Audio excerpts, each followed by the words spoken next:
Hello, my chess nerds. Let's do something a little different today, just for fun. Bear with me. So what we have here is a game called Twilight Struggle. It's one of my personal favorites. Originally a board game. I also have the board game. It's available on Steam for a few bucks, and it's a 1v1 Cold War area control game. I want to go through the first maybe turn with you guys, explain some of the rules, and see if we can get some other people to fall in love with this game. Let's give it a shot here. So first things first, we're going to go to play offline. We'll go over to create game. So in this game, basically you play as either the United States or the Soviet Union, and you have to defeat the other in a series of turns and basically take control of the world. We know what happened historically, and now we'll look at in this game if you guys can maybe change the tides of the war. Let's put this light out of frame. Beautiful. Okay, so we'll play a normal game. I'll play as the Soviets because that's more fun. Standard game, no influence handicap, and we'll throw in the optional deck. I think this is just how it's usually sets up here. So the game takes a little while to load, and then we can start having some fun in games. So here is the game. It's area control combined with cards, combined with dice. Super fun. I'm sure you guys can already tell. So I'm going to move myself here. I think this is a bit better for gameplay reasons. That should be fine. Nice and out of the way. So let's have a look here. So I'm the Soviet Union. At the beginning of the game, within Europe, I'm able to place an additional 6 influence. Influence is basically how you control a country in this game. There's a number right above a country. So East Germany, there's a 3. If you have 3 influence uncontested from the other player, then you basically control this country. And you see my puck here is a dark red. Over here in Finland, I need 4 uncontested influence. I only have 1, so we have a light red. That means I have influence, but I don't control the country. At the beginning of the game, I'm able to place 6 additional influence in Eastern Europe. And what we usually do in this setup, the red countries are considered battlegrounds. They're more important for scoring the game, which we'll get into at some point. You want to over control those. So out of these 6, we'll throw 3 into Poland to take control. We have 3 more left. We're actually going to place an additional 1 into East Germany and into Poland to overprotect them. And we have 1 more left in Eastern Europe. We're going to place that in Yugoslavia. The reason for that is it gives us a jumping off point to attack Italy, which is another battleground country. You see there's red lines connecting certain countries to other ones, and that's basically adjacencies and how you can attack. So for example, something might look a little tricky here. Czechoslovakia, it's right next to West Germany. You'd think you could cut across, but you can't because there's no line connecting them. You got to go through East Germany or a different way around the map. The Iron Curtain was a big deal, of course. So there's our setup. We'll click yes, okay. The US has placed a standard start, which is protecting West Germany standard and protecting Italy a little bit over. You only need 2, they put in 3. One reason for that is countries that have a lower number up here, I think it's called the stability number, they're easier to flip. So they want to overprotect, especially since I'm angling here to attack. Now we move into the next phase of the game. Now this phase is one that will repeat for each turn in the game. I think in the game we have about how many turns? I think 9 turns. Yeah, I think we have 9 turns in the game from what I remember. Okay, guys, this is chill. We'll see how it goes. If you like it, we can definitely dig in a bit deeper next time. So we're gonna select a card to headline. So our headline card is one where the event will fire. So cards in this game can be used for many different things. But for this phase of the game, you're basically looking for a card with an event that you don't mind firing. So we have scoring cards here. So the Middle East scoring card and the Europe scoring card, if you play those, basically you score a region based on a preset of points. The Europe scoring card, I think if you're gonna play this, it gives you a little preview of how the scoring will go. In this phase of the game, it won't let you do that because scoring cards play second in the beginning of the game because they don't have a priority marker, like a number marker. Basically, whoever's card headlines first is whoever has the higher number up here in the star. This is called your operations points. So if I played a 3 card and my opponent played a 2 card, my event would fire first. And you'll also notice here some events are shared between both players. See, this has a white/red star, so it's equally effective for both players. Anything that's a white star is actually a US event, but in this game, each player gets dealt cards of their own and of the enemies. It makes it very interesting. You actually have to play some of your enemies' cards, and when that's the case, you want to fire them in a way that is the least impactful to you.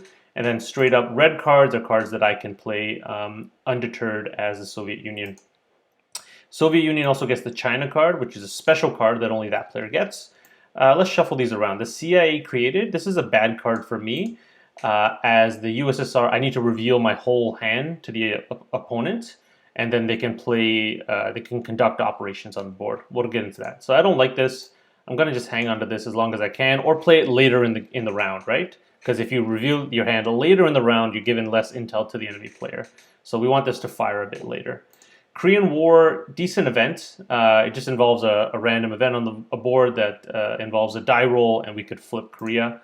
I could play that. Cambridge 5, the US player exposes all scoring cards they have in their hand, and then I can add 1 influence in any region that they have a scoring card for. In the early part of the game, there's only the Europe, Middle East, and Asia scoring cards in play.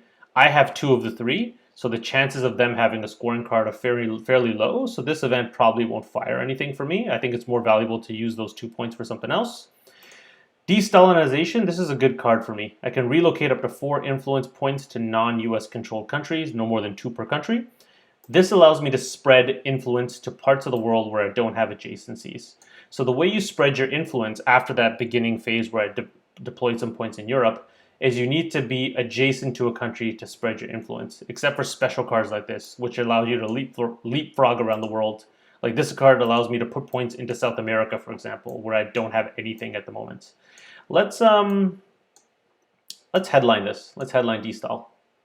So they went for Olympic Games as their headline. I have D-Style. See, mine was a 3. They have a 2. My event goes first. So I'm going to move some points around. Let's take a point out of Finland. Don't really care about that. Poland, I'll restock later.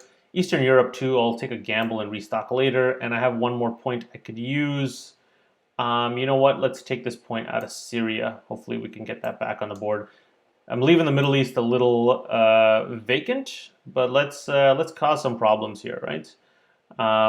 So Africa and South America make more sense, but in the early war, scoring in Asia matters a lot. I think with that in mind, I may just take Thailand, throw a point into Nigeria, and then in South America, let's get Brazil going.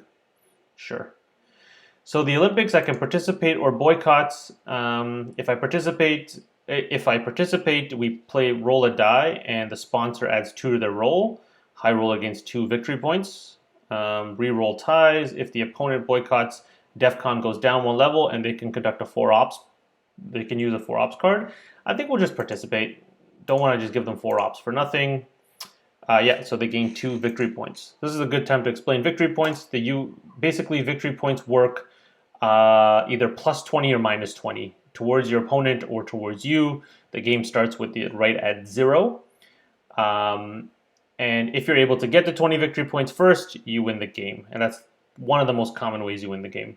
There's other ways too, but anyway, it's a soft launch of this series. We'll see how much you guys are interested in the game.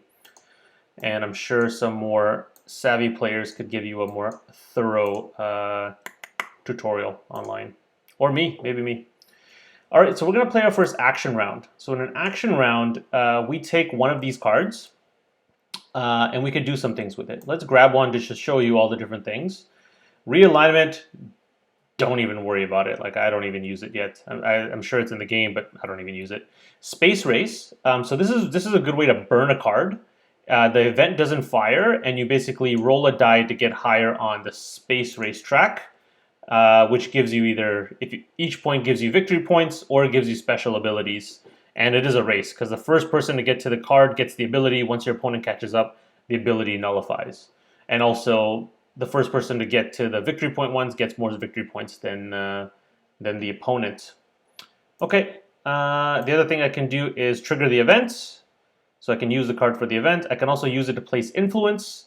So whatever the card value is, this one is 3. I can place 3 influence on the world with adjacency rules.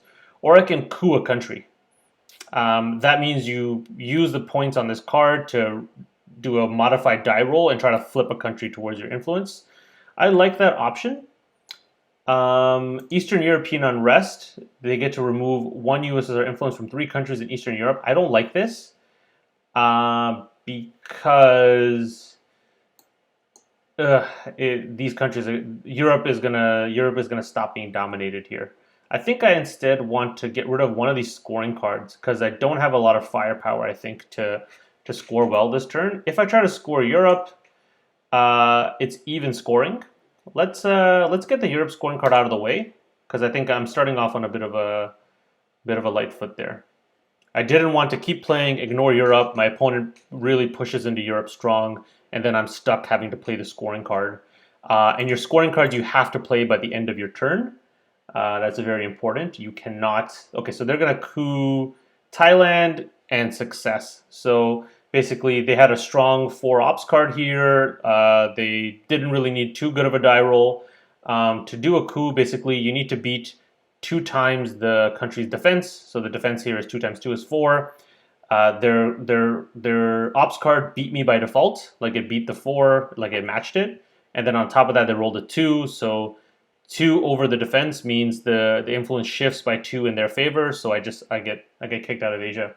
I'd rather they did that than if they kicked me out of South America or Africa because it's a lot harder to get back in there. That's fine. I think this might lead me to believe that they do have the Asia scoring card. Anyway, so in each turn in the first few turns in the first few rounds there's 6 turns, or in the first few turns there's 6 rounds, whatever you want to use it, the terminology. And so we have 5 left. So you notice at the bottom I've got 1, 2, 3, 4, 5, 6, 7 cards. So basically at the end of this round I'm gonna have 2 cards left over. So I don't need to play every card each round. I can save cards, especially for tactical reasons, right? But the scoring cards have to be played at the end of the round. If you basically finish a round and accidentally have a scoring card left, you automatically lose the game. So Middle East scoring. Let's see how this would go. Even, but maybe did I play that? Oh, I guess I played that. Okay, whatever. Because I was thinking maybe I would push more into the Middle East since then I only have one problem to deal with. But hey, anyway, let's see how the game goes now. We're at DEFCON 4, so every time you coup a battleground country, so a red country, the DEFCON reduces. And if the DEFCON ever goes to 0, the player who made it go to 0 or go to DEFCON 1 loses the game because it's global thermonuclear war. We also have a required military operations for the round. So since they played a 4 ops card in a coup, there's 4 military points on the board that I need to match because the DEFCON is also at 4. If the DEFCON drops to 3, even though this is at a 4, I only need to get up to 3 mil ops points. So this needs to match. This is driven. The required military ops points is driven by the DEFCON status. Something like that. Okay, U.S.-Japan Mutual Defense Pact, they're using it for points, and they've flipped Asia. So Asia is at 8 points in their favor. I cannot let that stand. We need to go in strong into Asia. We're going to play the China card. So the China card is a special card the USSR gets at the beginning. Once we use it, the American player gets it as well.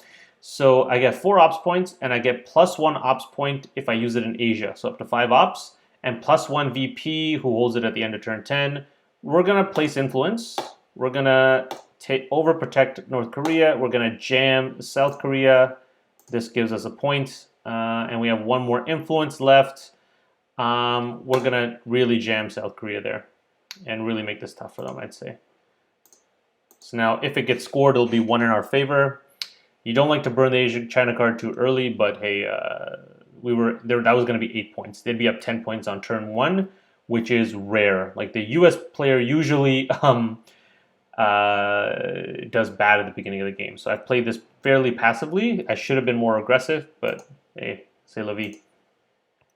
Okay, so we have other ideas here. Can we use the Korean War card here? North Korea v South Korea. Roll 1 die, subtract 1 for U.S. control of every adjacent country to South Korea.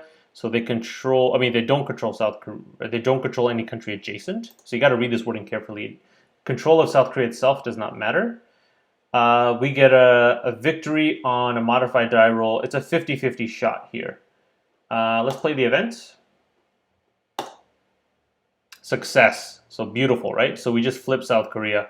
So we replaced all their influence with ours, and now South Korea is like a stronghold. 7/3. That will do well for us. And we're back up 1 point, even though they took Pakistan. Hope you guys are understanding the flow of this game a little bit. Just wanted to expose you to it, see if you like it.